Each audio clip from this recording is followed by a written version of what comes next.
ବିଜୁ ଜନତା ଦଳ ସଭାପତି ତଥା ମାନ୍ୟବର ମୁଖ୍ୟମନ୍ତ୍ରୀ ନବୀନ ପଟ୍ଟନାୟକ ସୁଶାସନ ନୀତି ଆଦର୍ଶ ଓ ଜନକଲ୍ୟାଣକାରୀ ଯୋଜନାରେ ଅନୁପ୍ରାଣିତ ହୋଇ ପୂର୍ବତନ ମନ୍ତ୍ରୀ ତଥା ବିଜୁ ଜନତା ଦଳ ରାଜ୍ୟ ସାଧାରଣ ସମ୍ପାଦକ ସଞ୍ଜୟ କୁମାର ଦାସବର୍ମାଙ୍କ ନେତୃତ୍ୱରେ ଆସ୍ଥା ପ୍ରକଟ କରି ବ୍ରହ୍ମଗିରି ନିର୍ବାଚନ ମଣ୍ଡଳୀ କୃଷ୍ଣପ୍ରସାଦ ବ୍ଲକ ସାତପଡ଼ା ପଞ୍ଚାୟତ ନୂଆଗାଁ ଗ୍ରାମର 50ରୁ ଉର୍ଦ୍ଧ୍ୱ ପରିବାର ଭାରତୀୟ ଜନତା ପାର୍ଟି ପରିତ୍ୟାଗ କରି ଆଜି ବିଧିବଦ୍ଧ ଭାବେ ବିଜୁ ଜନତା ଦଳରେ ସାମିଲ ହୋଇଛନ୍ତି।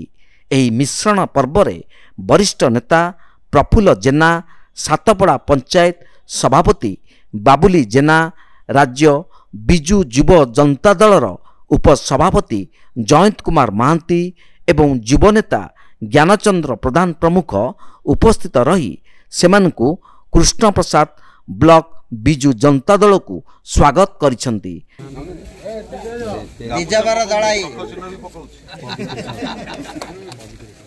ପବିତ୍ର ସାହୁ,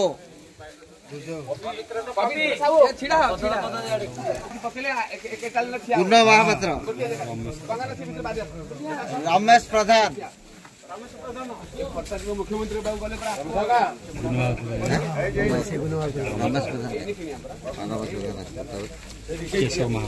କେଶବ ମହାପାତ୍ର,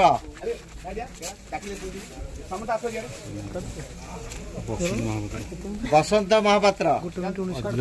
ବ୍ୟୁରୋ ରିପୋର୍ଟ, ତୀର୍ଥକ୍ଷେତ୍ର ଲାଇଭ୍।